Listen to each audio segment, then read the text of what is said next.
नमस्कार मंडळी, स्वागत आहे तुमचं पंकज क्लिप्समध्ये, ज्यात आपण मोठे पॉडकास्ट छोट्या छोट्या क्लिप्समध्ये टाकतो. ही स्टोरी तुम्ही नक्की एन्जॉय कराल, पण त्याआधी सबस्क्राईब करायला विसरू नका. पालघर साईडला एक ठिकाण आहे, मी नाव नाही घेणार ॲक्च्युली, असं नको व्हायला की त्या जागेची बाई उगाच बदनामी वगैरे होते. पालघर साईडला एक जागा आहे, तर तिकडे आम्ही ना आमचं गटारीचा प्लॅन बनलेला. आपलं कसं गटारी म्हटली की काहीतरी प्लॅन असतो, चिकन वगैरे. तर म्हटलं, आणि आम्ही युजली आमच्या एरियात करायचो, त्यावेळी म्हटलं की जाऊया, चल कुठं जाऊन फिरून येऊया. केला एक प्लॅन केला, मस्त छान विला वगैरे बुक केला. तर आता बघ, आम्ही राहतो जोगेश्वरीला, सगळे आम्ही जोगेश्वरीवरून निघणार होतो. तर मोरल ऑफ द स्टोरी मी तुला पहिली सांगतो आणि मग ते एक्सप्लेन करतो, तुला जास्त इंटरेस्ट येईल त्यामध्ये.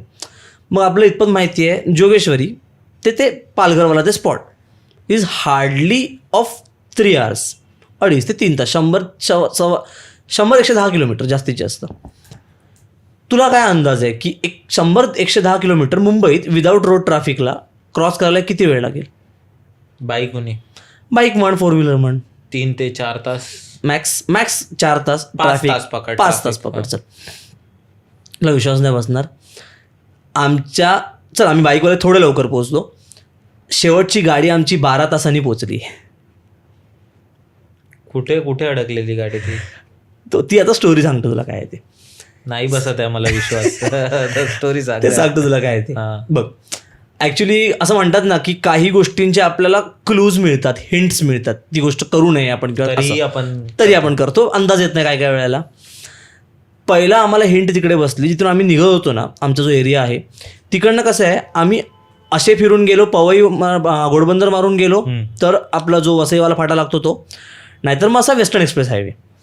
आम्ही आपली नेहमीची माणसं, म्हटलं भाई वेस्टर्न एक्सप्रेस हायवे रिकामी असं सरळ सरळ जाऊ पटकन, मॅपवर आम्हाला असा रूट दाखवता येतं, म्हटलं जाऊया. गेलो काश्मीराचा ब्रिज यायच्या आधी आम्हाला एक खबर कळली की काश्मीराच्या ब्रिजवर टँकर पलटी झालं आहे. तर आम्ही तिकडून पुढे जाऊ शकत नाही आणि गाड्या सगळ्या सर्व्हिस रोडला उतरल्यामुळे सर्व्हिस रोड पण जाम आहे. तर मित्र बोलले, एक काम करूया, आपण भाईंदरच्या खाडीतून गाडी टाकूया, म्हणजे भाईंदरला जेट्टीमधून गाडी टाकूया, वसईला उतरून पटकन पुढे निघून जाऊ. म्हटलं ठीक आहे, चल तू बोलतोस आपण करून बघू. तसं केलं. आमचे 2 4 व्हीलर्स होत्या, 2 बाईक्स होत्या, आम्ही 13 जण होतो जवळपास. आणि 4 व्हीलरवाल्यांनी फिरवलं, म्हटलं आम्हाला पण फिरवावी लागली बाईक्सवाला. मी बाईकवर होतो माझ्या, फिरवली, गाडी काढली. आमचं नशीब चांगलं बाईकवाल्यांचं, आम्ही काढली. आम्हाला काय लाईन भेटली ना, आम्ही सरळ जेट्टीमध्ये गेलो. 4 व्हीलरवाल्यांना अफाट मोठी लाईन भेटली, कारण सगळा रोड जॅम झाल्यामुळे त्यांची लाईन अडकली. बरं, आम्ही उतरवली त्या ह्याच्यामध्ये, जेट्टीमध्ये उतरवली, आणि जेट्टीकडून आम्ही पलीकडे जायला आम्हाला 1 तासभर लागला समथिंग. आम्ही त्यांना कॉल करून सांगितलं की ऐका, आम्ही 2 बाईक्सवाले आम्ही एकत्र आहोत, आम्ही जातो पुढे, मध्ये काहीतरी खातो आणि आम्ही आमच्या स्पॉट्सला पोचतो, तोपर्यंत तुम्ही या मागून. ते बोलले ठीक आहे. बरं, निघालो आम्ही. आणि वसईपासून तो स्पॉट आहे एक समथिंग 60-65 किलोमीटर. आम्ही शोधत आम्ही दोन्ही बाईक्सवाले एकत्र आम्ही शोधत चाललो आहे की अरे काय खायला मिळते, काय भूक लागली, ते लंच टाईम. आणि मध्ये फक्त सगळे नाश्ता स्टॉलवाले होते, नाही आम्हाला प्रॉपर खायचं होतं जेवण. हां. तर आम्ही निघालो चाललोय. लिटरली विचार कर, 40 किलोमीटर काहीच खायला नाही. दुपारची वेळ होती, म्हटलं असलं पाहिजे होतं रे. पाऊस भयानक, त्याच्यामध्ये रस्ते खराब, अफाट खराब, म्हणजे खड्ड्यातले रस्ते की रस्त्यातले खड्डे ते कळत नव्हतं. बाईकची आमच्या पाठी झाली चाळण. नशीब आमचं एवढं चांगलं होतं, फक्त त्या वेळेपुरतं आम्हाला ते नशीब चांगलं वाटलं की आमच्या बॅगा होत्या 4 व्हीलरमध्ये, फक्त एका बाईकवाल्याची बॅग मागे होती आमच्या 2 पैकी. गाडी काढली पुढे, आणि आम्ही खायला आम्हाला एक स्पॉट भेटला जिकडनं ते डेस्टिनेशन फक्त 20 किलोमीटर बाकी राहिलेलं. आम्ही थांबलो आणि ह्याला कॉल लावला 4 व्हीलरवाल्यांना, म्हटलं निघालेत का बघूया काय कसं काय ते. तेव्हा आम्हाला ही गोष्ट कळली की तेव्हा आमची पहिली 4 व्हीलर जस्ट जेट्टीमध्ये चढलेली, एवढी मोठी लाईन. बरं, त्यात पण त्या दोन्ही आमच्या 4 व्हीलरच्या मध्ये अजून 2 गाड्या आल्या असल्यामुळे दुसरी 4 व्हीलर राहिली मागच्या फेरीला. गाडी काढते बोला असं आले, म्हटलं ठीक आहे या, सांभाळून या बाबा. आमचं खाऊन वगैरे आटपलं आम्ही परत कॉल केला. ते बोलले आम्ही जेट्टीमधून आता ह्या साईडला उतरलो आहे, यायला निघतोय. म्हटलं ओके ठीक आहे, कारण पाऊण तास 1 तासभर लागतो ना खायला आपल्याला, तेवढ्या वेळात ती पण लोक ह्या साईडने इकडे आलेली. बरं, दुसरी 4 व्हीलर आमची तिकडंच होती अजून, भाईंदरच्या खाडीलाच. आम्ही मग तिकडनं निघालो, गाडी काढली वगैरे.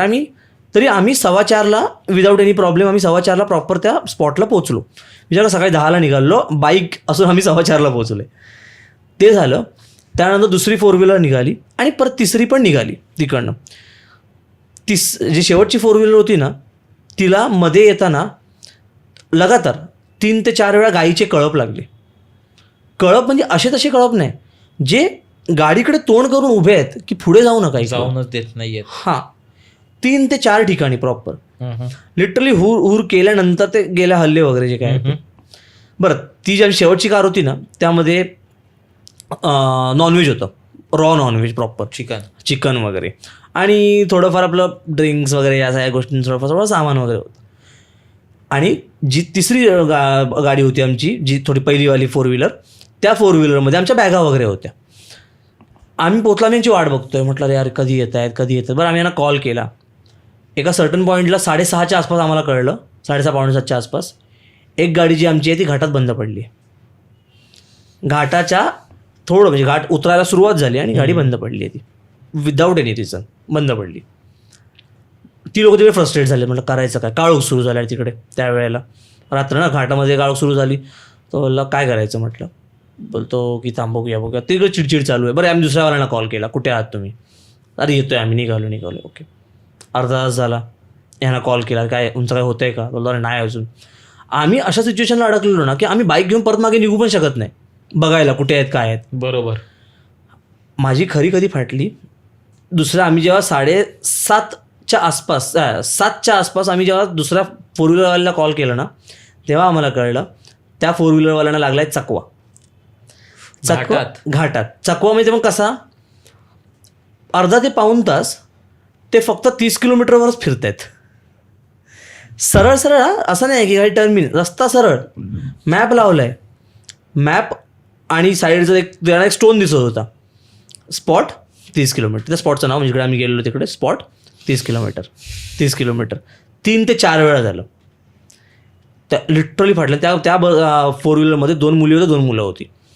घाबरली, अक्षरशः रडायला आलेली, अरे काय करू काय कळत नाही आहे, काय होतंय. ओके शांत व्हा, होईल.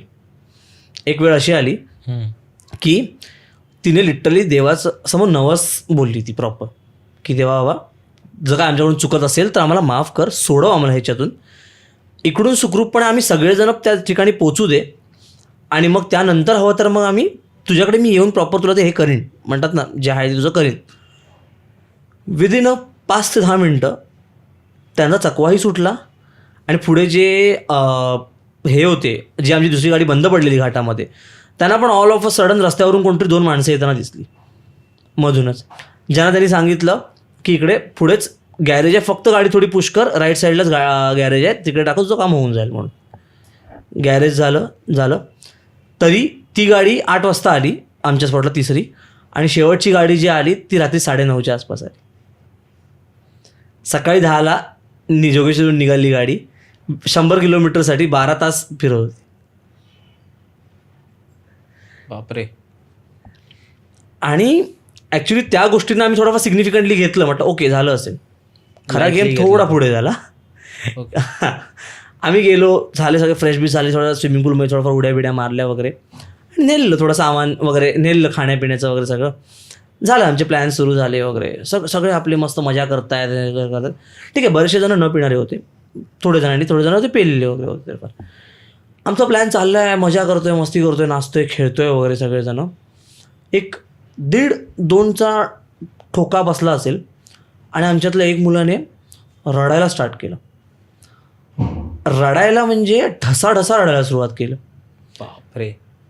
तो असं आवाज काढतोय चित्रविचित्र, ओरडतोय मोठ्याने. मुलगा बघशील ना, म्हणतात ना हाडाला चांबडी लावली आहे, एवढा बारीक मुलगा, हा एकदम एवढा बारीक मुलगा ओरडतोय, आरडाओरड करतोय. बरं असं काहीतरी भयानकच काहीतरी करतोय, उचललं की पडतोय खाली. ही रात्रीची समथिंग 2-2:30ची वेळ आणि सगळे टेन्शनमध्ये की म्हटलं काय सीन आहे, खूप घाबरले. म्हटलं हा काय सीन आहे, कळत नव्हतं काय चाललंय. आमच्यातली एक जण आहे की जी देवाचं थोडंफार करते, म्हणजे तिला माहिती आहे त्या गोष्टी, कोकणातले असल्यामुळे ऑफकोर्स आपल्याला ते काही टोटके आपल्याला माहिती असतात. ओके. ती बोलली शांत राहा, त्याला आतमध्ये घ्या, आणि ना मी हा भात घेते, बाहेर जाऊन मी पूर्ण भात ओवाळते, फेकून मी येते, मी स्वतः मागे बघणार नाही, पण मी कुठे चालले हे तुम्ही लोकांनी बघायचं नाही. म्हटलं ओके. बापरे. ओके. ती गेली, तिने मस्त भात बी ओवाळला वगैरे, पूर्ण फेकला आणि ती आली. म्हणजे तिने तसं कोपऱ्यामध्ये ना टाकल्याने ती आली आतमध्ये, सगळे आम्ही हंतदार वगैरे. पण त्यानंतरही तो अर्धा पाऊण तास वेड्यासारखा ओरडत होता, वेड्यासारखा. अंग टाकलं की म्हणजे लिटरली आम्ही देवाकडे प्रार्थना केली की बाबा ह्याला काय व्हायला देऊ नकोस, आजची रात्र निभावून ने जे काय आहे ते.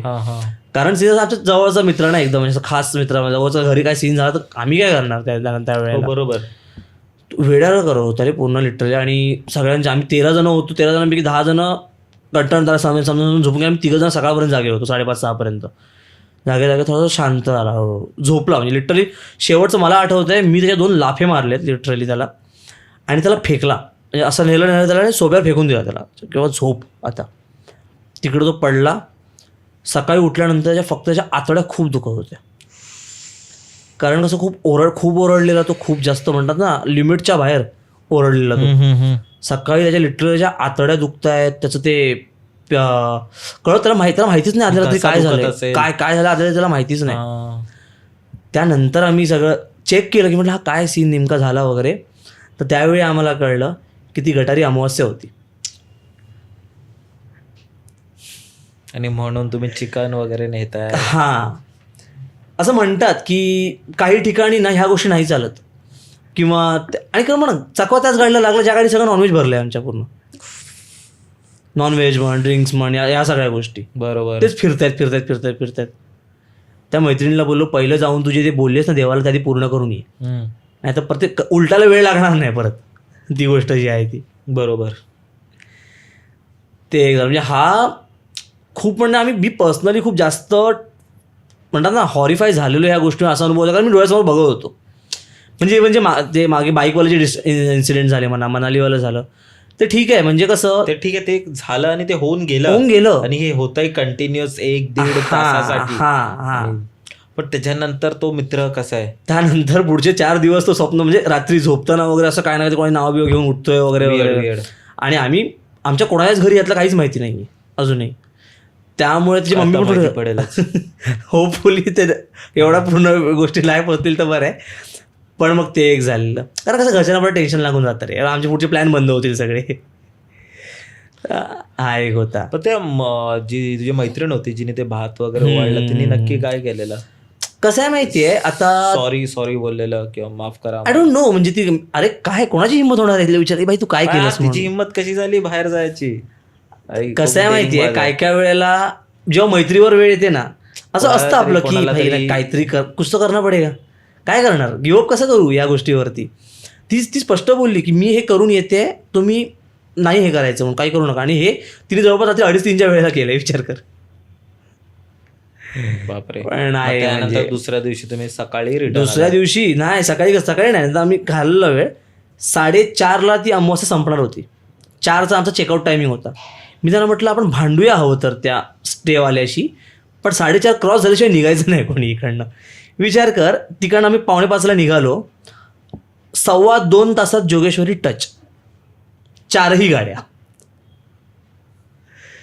कुछ तो था उस टाइम में, कुछ तो हमारा दिन खराब था, टाइम खराब था, काहीतरी होतं. हो, ती वेळ आली होती, असं असतं ना किंवा काय माहिती, मे बी जर तुम्ही लवकर आला असता तर ते असं पण असू शकतं चांगल्या गोष्टी की मे बी असं होऊ नये. पण तुमचा ऍक्सिडेंट वगैरे झाला असतं, त्या गोष्टीपासून तुम्हाला देव वाचवत असेल किंवा काय, म्हणजे वाईट टळण्यापासून माहिती नाही. म्हणजे ते आपण फक्त झाल्यावर आपण फक्त तिकडचे अंदाज लावू शकतो आणि बाकी काय नाही. पण ते चांगल्या वे मध्ये घेतले तेवढं आपल्यावर चांगलं होईल. पण जे काय असेल ते, पण इट्स समथिंग चकवा लागलेला, like something apart from our thinking. आपण विचार नाही करू शकत बियॉन्ड थिंकिंग जे काय आहे ते एक झालं. बापरे. मंडळी, जर तुम्हाला ही स्टोरी आवडली असेल तर डिस्क्रिप्शनमध्ये आम्ही पूर्ण एपिसोडची लिंक टाकलेली आहे, तो चेकआउट करायला विसरू नका. त्यात अशाच प्रकारच्या भरपूर स्टोरीज अवेलेबल आहेत. आणि सबस्क्राईब करायला विसरू नका.